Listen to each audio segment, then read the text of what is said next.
What do you mean by light? So it's an electromagnetic radiation. Yeah, it is a type of electromagnetic radiation, but here we don't study light as electromagnetic wave or radiation. Last year we have started sound. In that sound, we have studied particular characteristic. From there, you can start defining light.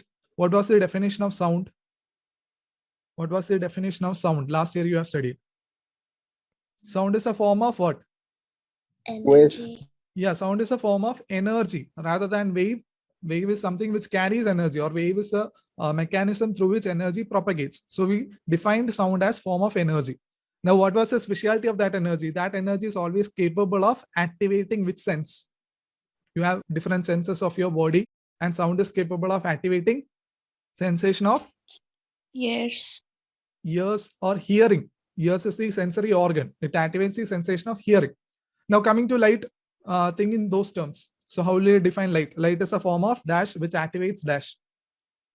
Light is a form of Energy. energy which activates Sense of visibility. sense of visibility or sight or vision. So write down first sentence in your notebook. Start writing. Light is nothing but a form of energy that activates the sensation of vision or sight. And without light, we will not be able to see anything. So all the sight or all the beautiful sight that you enjoy on a daily basis, you owe to this form of energy. Now here also I should be specific, because in higher classes you will study light as an electromagnetic wave. That is, we have an electromagnetic spectrum. You might have already heard infrared rays, X-rays, UV rays, gamma rays, etc. There are different types of rays other than light. So here we are talking about visible light. That means light which is visible to your naked eye. Also understand that there are other type of rays which are not directly visible to you. So you can just write the fact that light is an electromagnetic wave, and details regarding this term electromagnetic, you have to wait till 12th standard. It is composed of two things. That means electricity and magnetism. So light has both electric and magnetic field oscillating. That is the idea. Those who are curious about can read extra about that. No issues. But for our syllabus, we'll only restrict to this particular point. Now, can anyone tell what is study of light called? You know? Optics. Yeah, study of light is called as optics. Study of light is called optics. Write it down. Now, this optics itself is divided into two categories. The optics itself is divided into two different categories. Any idea? First one is known as ray optics. Now, any idea what is ray? What do you mean by a ray? There has any starting point and no ending point. Yeah, a ray is nothing but a straight line which is showing the direction of light. That is, if a light is going from a starting to ending point, it has a certain direction. So any straight line which shows the direction of propagation of light, we call it as a ray. So in ray optics, we only account for this fact. In ray optics, it is the study of light in which we only treat light as a ray. No other consideration is available there. Now, second type is known as wave optics. In wave optics, we treat light not as a ray, but as a wave. And wave definition, you already know. It is what? A disturbance in a medium through which energy propagates. And you might have heard different types of wave. Last year we have studied waves that require a medium to travel, waves that require not a medium to travel. What is a name given to waves which require a medium to travel? They are called, or sound is a dash wave. Waves that require a medium to propagate. They are known as mechanical waves. Yeah, they are known as mechanical wave. Mechanical wave. And just opposite of mechanical wave is called non-mechanical wave. Now, what is the meaning of non-mechanical wave? What was the meaning? Non-mechanical wave means a wave which does not require a medium to propagate. And here, interestingly, you can associate light to a non-mechanical wave. So light is not requiring a medium to propagate. It can propagate in vacuum, free space, anywhere. Light is basically a non-mechanical wave. Now, again, you have studied other two categories of waves. That is based on the mode of propagation. Either the particles, while they oscillate, they can oscillate parallel to the direction of propagation, or the particles, individual particles, can oscillate perpendicular to the direction of propagation. Based on these two different modes of oscillation, you have classified waves into two categories. Can you recall what they mean? One, they oscillate parallel. Second, they oscillate perpendicular. And sound is also called one type of wave. What was that classification? Longitudinal waves and transverse waves. Yeah, longitudinal waves and transverse wave. And among that, sound was dash wave. Sound was which wave? Longitudinal or transverse? Transverse. No, sound was a longitudinal wave. Sound was a longitudinal wave. Why? Because particles of sound always oscillate parallel to the direction of propagation. Or you might have heard this two terms, compression and rarefaction. Compression means what? A region where particles are closely packed, whereas rarefaction means particles are distant from each other. So sound is a longitudinal wave. Now other category was transverse wave, and here that is what you associate with the light. Light is also a transverse wave. Meaning what? Meaning what? Here the direction of oscillation is perpendicular to the direction of movement or propagation of light. So basic conclusion, these are not part of your syllabus now, but still you can recall this because last year you have already seen what those terms are. So in accordance with that, just recall it. Light is a non-mechanical wave, meaning it does not require a medium to propagate. Secondly, light is a transverse wave, meaning the oscillation is perpendicular to the direction of propagation. And here, in case of light, don't think particles are oscillating. No. Here I talk light is an electromagnetic wave. So in higher classes, you will study something known as field. So there is electric field and magnetic field. And in case of light, this electric and magnetic field are oscillating perpendicular to each other. So that is the idea. And here, even though we have two different classification of optics, in this chapter is all about ray optics. This chapter is all about ray optics. You will study wave optics only if you choose, again, science stream for class 12. So wave optics will be a chapter exclusively for class 12 syllabus. In this year, we'll only focus light as a ray. So all the phenomena that we study, that is reflection, refraction, all can be explained by considering light to be a ray. Fine. So just note down optics, and here we focus on ray optics. Now, this is a very basic property of light. Light always travel in a straight line. And this property is also known by another name. What is it? Straight line motions are known as dash motion. Any idea? Uniform. Rectilinear. Yeah, rectilinear. Rectilinear. So this is known as rectilinear propagation of light. What do you mean by rectilinear propagation of light? Light always travels in a straight line. And you can do many experiments to prove this particular fact. Again, note down very, very important. Speed of light in vacuum is 3 into 10 raised to 8 meter per second. And this is one of the fundamental constant, and we denote this constant by small letter c. So speed of light in vacuum, note it down and by heart now itself, 3 into 10 raised to 8 meter per second. Here, what do you mean by vacuum? What do you mean by vacuum? Empty. Yeah, empty space. Vacuum means empty space. What was the speed of light in speed of last year you have studied speed of sound in vacuum? What was the speed of sound in vacuum? We have even heard this term like lightning. When lightning occurs, you hear the sound of thunder later compared to the flash. You see the flash first, then only you will hear the sound. So recall what is speed of sound in vacuum? 0 meter per second in vacuum.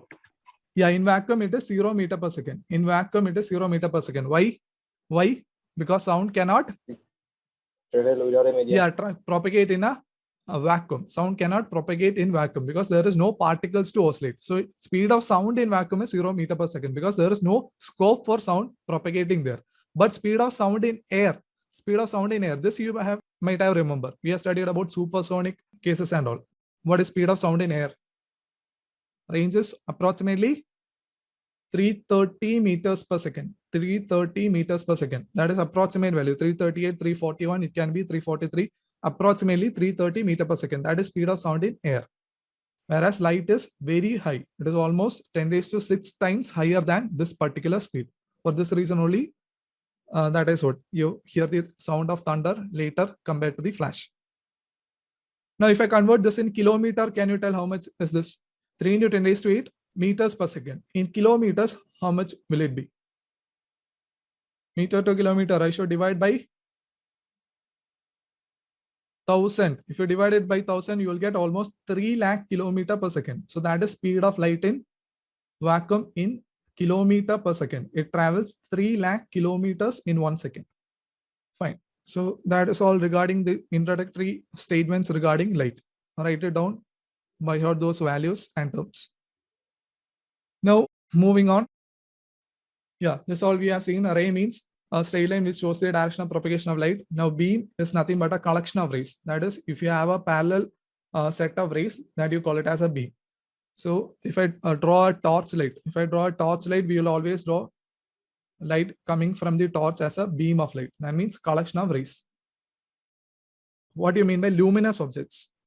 Objects that can produce their own light. Yeah, objects that can produce their own light, or in this chapter we call luminous object as source. So these are the source of light from where light originates. And can you give me examples for luminous objects? Moon or sun. Yeah, sun is an example. Another example, artificial or man-made luminous objects. Any idea? Bulb. Yeah, bulb. All the bulb, tube light, or even your mobile screen. These are all sources of light. These are all man-made or artificial sources of light. And one of you said moon. What about moon? Is moon a luminous object? No. No. When we look in the night sky, we see that what? Moon is glowing. And what is the reason for that glow of the moon? Reflection of Yeah, light. because it reflects the light coming from the sun. So moon itself is not a luminous object. Moon is not a luminous object, but it has the ability to reflect light. That is why we see or perceive moon as glowing. Don't categorize moon as or any planet or any other celestial body apart from stars. Sun is just a medium-sized star. All the stars are what? Luminous objects. Whereas if you take any other celestial bodies, particularly planets, they do not produce their own light. So they are all categorized as non-luminous objects. So write it down what you mean by non-luminous objects, which cannot produce their own light, but has the ability to reflect light. And give me a few examples for non-luminous objects. Table, chair. Yeah, table, chair, wall, everything you will see other than source, you can categorize it as non-luminous object. Also this moon or any other planetary body, Earth, anything. Now, are living beings luminous or non-luminous? Are living beings luminous or non-luminous? What do you think? Non-luminous. Non-luminous, sure. Yes. What about these things? Familiar with this one? I've heard of this one, glowworms. Yes. Yeah. What about them? Are they also non-luminous? Luminous. Yeah, they are luminous. Even interestingly, there are certain proteins found in living organism which has this ability to show fluorescent or light emitting capability. Glowworms have exclusively this particular protein named as luciferin, which is capable of emitting light. So if we displace this protein into human beings, you can make your arms glow. And in many of these science fiction movies and all, there are scope of that being used. And even this protein has been transplanted to certain fishes. And this all fishes are of great demand in market. You can go read about them. There is a certain protein available which is capable of emitting light. So when we transplant this protein into any other living organism, you can make them to glow. So in future, we don't know, some of our body parts may be glowing. Now come to the main or important section of the chapter, reflection. What do you mean by reflection? I'll write it down. Bouncing back of light. Phenomenon of bouncing back of light into the same medium on striking any of the surface. It is known as reflection. Write it down. Reflection is the phenomenon. And what do you mean by this phenomenon? Again, we take so casually the word phenomenon. Any idea what is that? What do you mean by phenomenon? Phenomenon means anything which is naturally occurring. In 8th standard, you might have recall a chapter known as some natural phenomena. So anything which occurs naturally, that means there is no need of any artificial agents. That means I don't need to go there and do something for this to occur. It occurs naturally. By nature itself, it is there. Fine. So this type of things are known as phenomenon. Sun rises. No one need to do anything about that. Sun always rises, sets. So that is all defined as phenomenon. Here also, reflection is a basic natural phenomenon in which what happens? Light bounces back when striking on another medium. So if simple example, if you have a surface like this, light which is incoming will strike on the surface and gets reflected back. Now here, this is medium one. Medium one is air mostly. And second medium, suppose this is a wood or something. So here light is trying to go from air to wood, but it is not allowed by what? This piece of wood material. The wood material is not allowing light to enter, but instead it is sending the light back into what? Air itself. So that is what is happening. So this idea is very important. It is sent back into the same medium. By whom? By the surface on which it is striking. Fine. So this is known as reflection. Now, it is a very or most fundamental phenomenon, and this is what we owe to our sight, or we are able to see things only because of reflection. Now we'll focus on how we are able to see or perceive things. Imagine we have a tree, or specifically an apple tree in front of. Suppose you are standing at this point. You are going to stand at this point. Now tell me how you are able to see this apple tree or apple or tree, anything. How we are able to see this tree? Any idea? Because of reflection of light. Because light Reflects from where? Who's there to reflect light? non-luminous object. Tree is non-luminous or luminous? Tree and apple both. This is luminous or non-luminous? Yeah, it is non-luminous. So it cannot send any what? It cannot send any light towards your eye. For you to be able to see the tree, there should be light rays coming from the tree and striking your eyes, right? But here we know tree is not capable of sending its own light. But earlier times, that is in ancient times, people thought that you are able to see things when you open your eyes. When you open your eyes, people thought that some mysterious rays originate from your eyes and strike the tree, and you are able to what? See things. So people thought that light always originated from your eyes. When you open your eyes, some mysterious rays traveled from the eye to the object, and when it reached the object, you were able to see. This was the thought earlier times. But later, a very famous scientist came and disproved this theory. He gave the actual theory of light, because he proved by thinking a slight extension to this case. That means what? During night time. If this was true, during night time also, you used to what? Open your eyes, but you are not able to see. So by thinking of that slight extension, a scientist was able to disprove this theory. And he came up with a proper explanation. And you can go read about that scientist also. His name is Alhazen. You can go read about this particular scientist. He was the a person who gave a correct or what intuitive answer to this particular question, how we are able to see things. It is an Arabic scientist. Another name is Ibn al-Haytham. He is also known as the father of optics. Father of optics. Earlier I discussed study of light is known as optics. Now Alhazen is considered to be the father of optics. And most interesting thing is that almost in 960 BC, that was the time or era which he lived. That was almost what? 1500 or 600 years only Newton and Galileo gave. It was almost 600, 700 years back. That is, Newton and Galileo only gave the actual whereabouts about light. So even 700 or 600 years back, there was a scientist who came up convincing answer for this particular question. So think about his greatness. These are all the extra things. Those are interested, go read. You can get any source of knowledge from online. Yeah. So Alhazen came and told light, this tree is a non-luminous object. That meaning light cannot originate from the tree. Also, this man is also non-luminous. So he cannot send light. Always there should be a requirement of a luminous object. And in most cases, what comes to our saving? We have sun. So sun is a luminous object.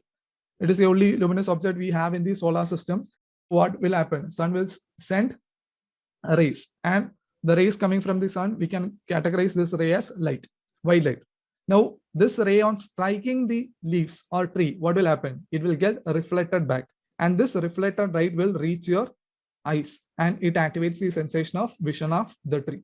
This is how we are able to see things. So again, a very basic question, how we are be able to see things? Because light from a source strikes any surface and reflects, and when it strikes your eyes, you are able to see that object. So this is responsible for the vision or sight that you see. Very simple thing. In your notebook, just write down how do we see, then write down that statement.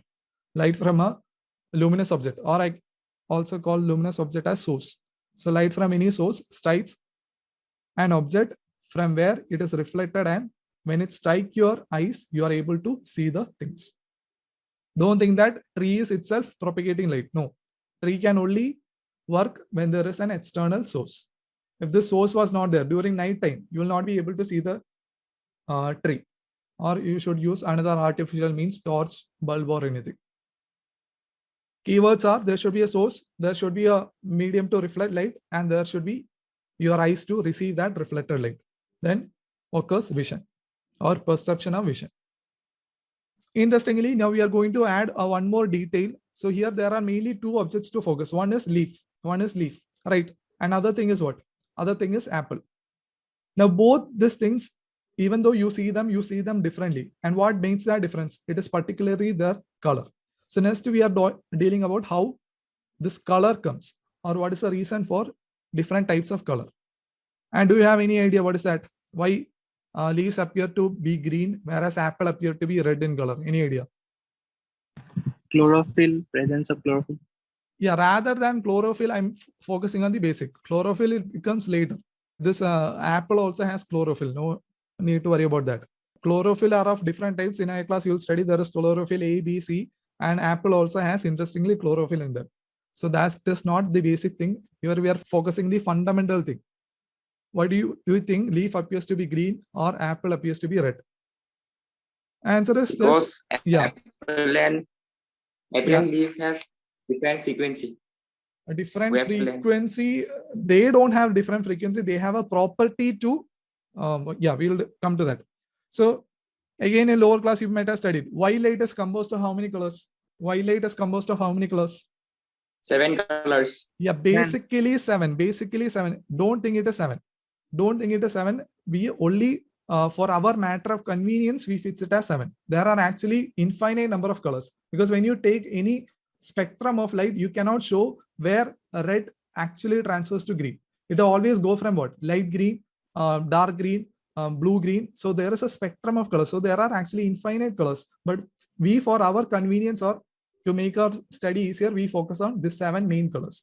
So here I'm assuming that the light is composed of 7 colors. Now we are focusing to what happens when this light strikes on each of the tree and apple. Here, first case, we'll take the case of leaf. So here you can see white light strikes on the leaf. And I told white light is composed of 7 colors. And again, I'm taking that it is not actually 7, but to make our discussion easier, we assume light is composed mainly of 7 colors. To see the leaf, it has to reflect light, right? Now this leaf has a property. What is that? Whenever this white light that is composing of 7 colors fall on it, this leaf will absorb all other colors except what? Except what? The leaf will absorb all other colors except what? Except green. And this green light which is not absorbed is getting reflected back. And when this green light reaches your eyes, you are able to see the leaf as green color. So this is what actually gives rise to color. So every objects are capable of absorbing certain amount of colors and reflecting any amount of colors. And those color which gets reflected, we perceive them as to be their own color. So it is nothing but a perfect illusion. Fine. Got the idea? So why leaves appear to be green? Because white light, which is composed of 7 colors, fall on the leaf, and leaf is capable of absorbing all other colors except green. And it only reflects green light. And when this green light reflected from the leaf strike our eyes, we see the leaf as green in color. Now, if that is the case, what about this apple? What about this apple? Why apple appears to be this particular color? Because apple is capable of Absorbing all the colors except red. Yeah, absorbing all the other colors except red. So apple reflects red light and we are able to see apple as red. So this is the basic theory of colors. Basic theory. Again, those who are interested can go read a multitude of articles regarding color. It is the most complex subject ever to study. We have different subjects expanded all over, and the concept or theory of colors is one of the most complex thing. It is not at all easy. And here I am talking about the basic peripheral thing. It is not the detailed explanation. No, you have to understand in-depth origin of colors. Because when we start from atoms, we have to start with the question, what is the color of an atom? It is colorless. Or when group of atoms come together, it gives rise to color. So it is a very interesting thing. And in future, those who are interested in research and all can take up that subject and deal with it. We have not still found the answers for this. This is a basic idea. Every object has this property to absorb certain colors of light. Every object has a certain property to absorb certain light and reflect other light. And whatever is reflected back will perceive them to be their own colors. So just write down this statement. Every object has a characteristic to absorb certain light. Certain light means a light of certain frequency. And frequency also a familiar term to you. What do you mean by frequency? Because here you are taking light to be a wave. And frequency means what? Number of oscillation per second. So if I talk about this VIBGYOR, this also has frequency range.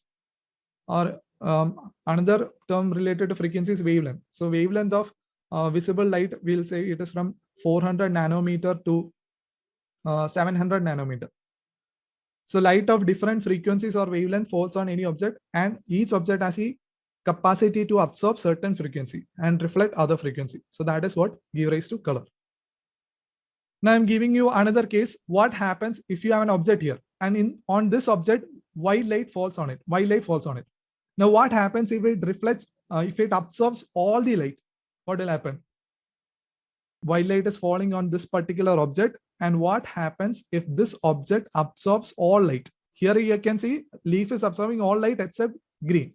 Now imagine this object I have placed, it is going to absorb all the light falling on it, all the incident light falling on it. Then what is the result? Or what color do you see the object as? Black matter. Yeah, black matter. Yeah, it is black. We'll see the object as black. So black is technically not a color. Understand? Black is technically not a color. Why? It is nothing but absence of light. Black is technically not a color. It is only mere the absence of light. That means any white light falling on any object, if none of the light is reflected back, it results in black. That means in that space, you won't see light coming out. So that is what tell it as black. And interestingly, we say when I ask questions to some of you, you might say my favorite color is black. Understand? Black is not technically a color. It is just a what? Absence of light. Fine. Now, another case. Suppose that all the light is reflected back. That means white light is falling and none of the light is absorbed. All the light is getting reflected back. Then what color do you see? White. Yeah, you will see the object as white. So these white objects are capable of reflecting all the colors falling on it. And this reason also we say that what? During winter time, wear black clothes. Why? Because all the light, it gets absorbed. During summer time, we should avoid wearing black clothes. Why? Because it absorbs all the light, so it becomes a lot more hot, or it generates more heating effect. So these are all the basic fundamental things. Just keep all these ideas in your mind. Fine. Any doubts in any of these concepts that we have discussed? Yes or no? No, sir. Yeah, if no doubts, laws of refraction, not refraction, it is reflection. Correct it. Reflection. So laws of reflection, again, you know, very easy. Just draw the diagram, give the heading in your notes, laws of reflection, then start drawing the diagram. First draw mirror. Then you have a ray which is coming in. We call this ray as incident ray. Mark this as AO. And here you can see this ray on striking the mirror, it is incident on a particular point in the mirror. That point, I take it as point of incidence. That means this ray is striking at this point of the mirror. You call it as point of incidence. Now I can name this ray as AO and mark AO as the incident ray. Now, at this point of incidence, if you construct a normal or perpendicular, at this point of incidence, if you construct a perpendicular, this one we call it as normal, and name NO as your normal ray. So what do you mean by normal ray? A perpendicular line drawn to the reflecting surface. Now here you can see there is a scope for an angle between what? Incident ray and normal. And if you measure that angle, we call this angle as angle of incidence. So mark angle of incidence, draw it fast, draw it with pencil. When you draw it with pencil. Now, what happens to this incident ray? Don't forget about the arrows. Yeah, put the arrows there. So light is going from A to O, strike the mirror at point O, and you can mark angle of incidence. Now, after striking O, what will happen? It will get reflected back, and you can obtain your reflected ray. So name OB as reflected ray. Here also, you can mark an angle between normal and reflected ray. That will be angle R. So angle R is the angle of reflection. So this is the diagram. Make sure to draw the diagram and label all the important terms. Now coming to the statement. Only two statements for laws of reflection. Very easy. First one, the angle of incidence is always equal to angle of reflection. Second one, three things. AO, BO, NO all lie in the same plane. Meaning incident ray, normal ray, or reflected ray all lie in the same plane. So write this till this much and be thorough with this much portion. Yeah, time is almost up. We'll wind up class. If any doubts, make sure to ask. Yeah, thank you. Have a nice day. Thank you, Thank sir. you, sir. Thank you, sir.